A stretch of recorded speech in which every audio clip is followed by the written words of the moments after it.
S'il y a des gens tristes à Dinan, et il y en a, le flâneur se dit qu'ils ont bien tort. Le flâneur ne connaît pas forcément les problèmes des Dinanais, ils sont les mêmes que partout sans doute. Mais il se dit que volontiers il aimerait vivre ici parce que tout simplement c'est beau. Alors, il n'y a pas la mer à Dinan, il y a la Rance, il n'y a pas de casino comme à Dinard tout proche, mais il y a un jeu intelligent à jouer. C'est d'essayer de deviner de quelle époque sont les maisons de Dinan, parce que c'est le trésor de la ville. Vous passez, en regardant les pignons, les façades, du Moyen-Âge à la Renaissance et de la Renaissance au siècle des Lumières, et puis les maisons qui ont été construites récemment ne sont pas mal du tout non plus. Il y a un autre jeu, c'est le jeu de la lumière sur les remparts. Et c'est donc l'éblouissement d'une ville, Dinan qui a su traverser les âges sans beaucoup souffrir dans ses pierres, dans ses beautés. Et c'est pourquoi Dinan étant visité toute l'année. Alors je vous propose d'abord une carte postale avant la visite guidée par monsieur Yves Castel, un artiste dans sa spécialité.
Yves Castel, vous êtes guide conférencier depuis combien de temps à Dinan? Eh bien, je suis guide conférencier depuis 1984, bientôt 10 ans, donc l'année prochaine.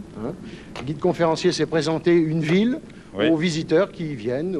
À quelle période est-ce que ça marche le mieux? Le marche mieux, c'est mai, juin et septembre. Oui. Les Bon, 2 mois les moment, plus forts. Un petit peu. Ah oui? J'ai des groupes, mais surtout des scolaires en ce moment. Alors là par exemple, qu'est-ce que c'est là? On dirait un clocher d'église, mais il n'y a pas d'église. Non, c'est un beffroi, c'est-à-dire une mairie. C'est une mairie, une tour municipale au Moyen-Âge. Ouais. Première pierre posée en 1472, et ça a servi de mairie à la ville de Dinan jusqu'à la Révolution française. Et dites-vous bien qu'actuellement, en Bretagne, il n'y a que 2 beffrois, un à Fougères et un à Dinan. Oui, c'est très rare. Hein. C'est pas comme en Normandie ou dans le Nord. Oui, ou dans le Nord. Hein. Oui, d'accord. Et ça sert à rien là maintenant? Actuellement, non, c'est une tour pour admirer le paysage. Et là, on va prendre une petite...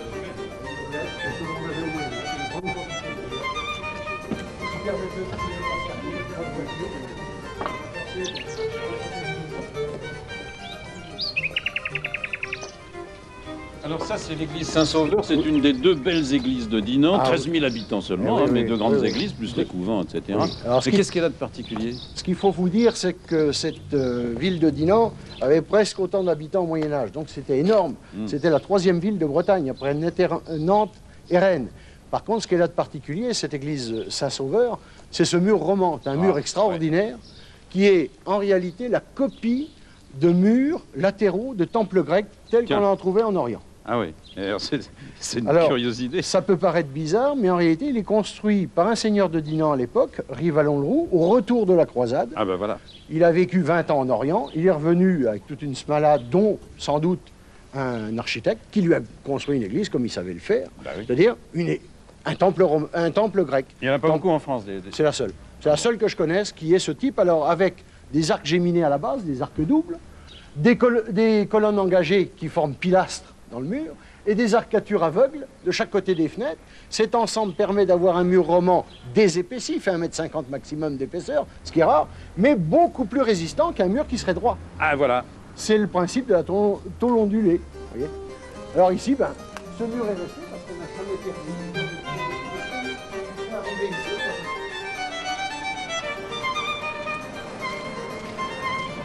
Castel, alors, 2,5 km de rempart, 11 tours, 4 portes.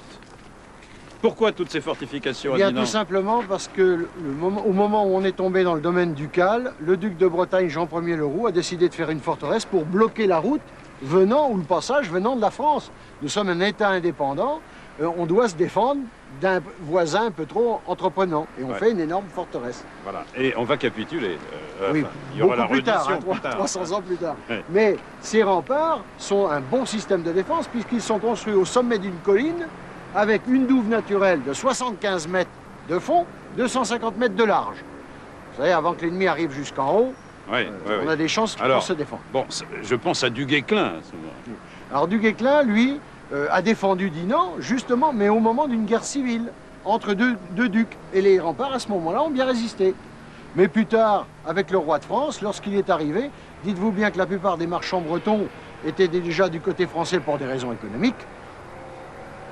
Les choses s'arrangeaient. Dites donc l'entretien de ces remparts, ça doit... Ah oui, c'est énorme, hein. Ça coûte très très cher à la ville, mais c'est la présentation de la ville, c'est le premier document qu'on présente, ce sont ces remparts qui font venir le touriste. Et c'est le touriste qui nous fait vivre, il ne faut pas l'oublier. On va parcourir les remparts. Alors les remparts, normalement, devraient...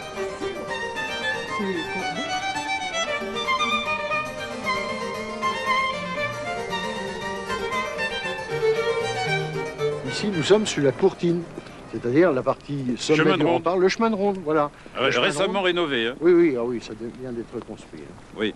Vous m'avez dit tout à l'heure en marchant, heureusement que la ville était pauvre au 19e siècle. Mais oui, parce que étant pauvre, on n'a pas les moyens de construire du neuf. Donc on ne détruit pas l'ancien, on l'entretient tant bien que mal, mais on ne le détruit pas. Ce qui fait que maintenant, on a une richesse patrimoniale absolument énorme. Hein. Ouais. Alors ici, nous sommes sur la porte du Gersoal, c'est-à-dire une des portes qui bloquait l'entrée de la ville vis-à-vis le port, mais vis-à-vis aussi la partie est de la Bretagne, la Normandie et la France. Donc on bloquait l'ensemble, vous voyez le Gersoal ici, avec toutes sortes de systèmes de défense. Et ici en bas, c'était la douve. Si on voulait retrouver le niveau d'origine de la douve, là-bas au pied de la tour d'artillerie, il faudrait descendre de 15 mètres, et ici de 10 mètres. Tout ça, c'est du remblai, les ordures de la ville. Là. Pendant 400 ans, les gens ont jeté leurs ordures par-dessus le rempart. Leurs coquilles d'huîtres, parce qu'ils mangeaient beaucoup d'huîtres. Oui, hein. Énormément d'huîtres. Oui. Alors vous avez là des machicoulis, des très beaux machicoulis qui sont un système de défense. On verra tout à l'heure avec le trou, l'assommoir, d'où on jetait sur l'ennemi des pierres. D'huile bouillante? Pas d'huile bouillante en Bretagne, bon, ça coûte trop cher, c'est un produit de luxe. De la saumure bouillante. On n'a jamais payé à Gabelle, le sel ne coûte rien. Donc bien chauffé dans de l'eau, du sel bien concentré, ça bout entre 200 et 300 degrés, ça se recristallise à chaud sur la tête de l'ennemi. Vous voyez ce que ça peut faire. Et ça colle, bien sûr. C'est horrible. Alors voilà les assommoirs.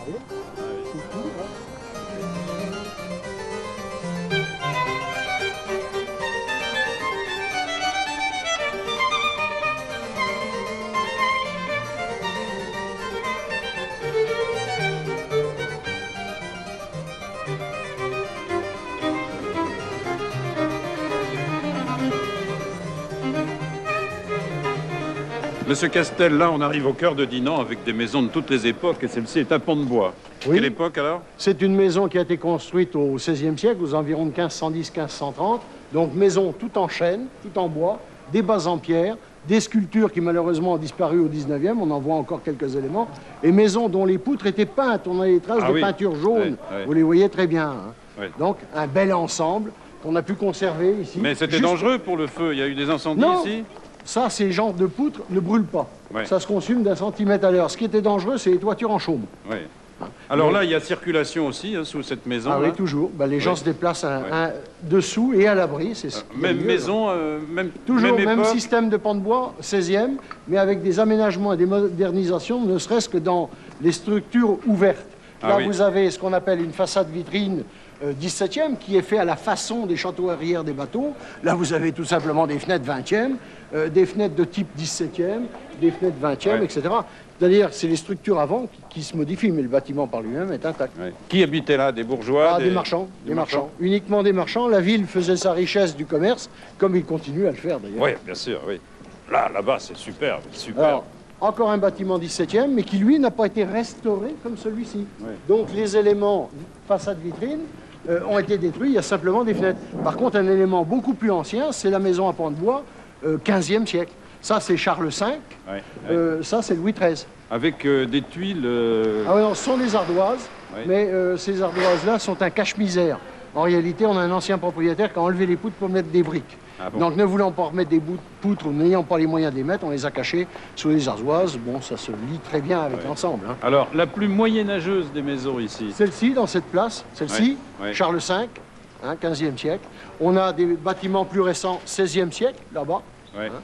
16e siècle, une façade vitrine 17e, une façade complète ici 17e en bois, la dernière maison en bois de Dinan, première maison en pierre. Ouais, ouais. Hein, dernière maison en bois ici, première maison en pierre, on voit la date, 1612. Et puis on va passer aux maisons du 18e, c'est-à-dire ce type de bâtiment. Hein, 18e, ça plaît tellement aux Dinanais qu'on continue à en faire du 18e sous Napoléon Ier, Ah oui. 1810. Vous voyez, on a le lien de tous les bâtiments privés faits à Dinan pendant 5 siècles, ici sur cette place. Elle s'appelle la place des Merciers, place des Marchands. Monsieur Castel, on dit toujours qu'un guide répète ou annonce toujours les mêmes choses. C'est pas votre cas. Vous avez toujours une histoire différente à raconter. Oui, parce que justement, ce sont des guides qui n'ont pas appris l'histoire globalement, mais un texte. Je n'apprends jamais un texte. J'apprends les événements, les dates, les mots, et c'est à moi, dans ma tête, à refaire les phrases. Donc d'une fois sur l'autre, la phrase n'est jamais la même. Et puis ça dépend... Tout dépend de mes clients. Tout dépend des clients. Tout J'ai dépend été un des bon visiteurs. client. Très bon. Bon. Parfait et très attentif, ce qui n'est pas toujours le cas. Merci, monsieur Castel.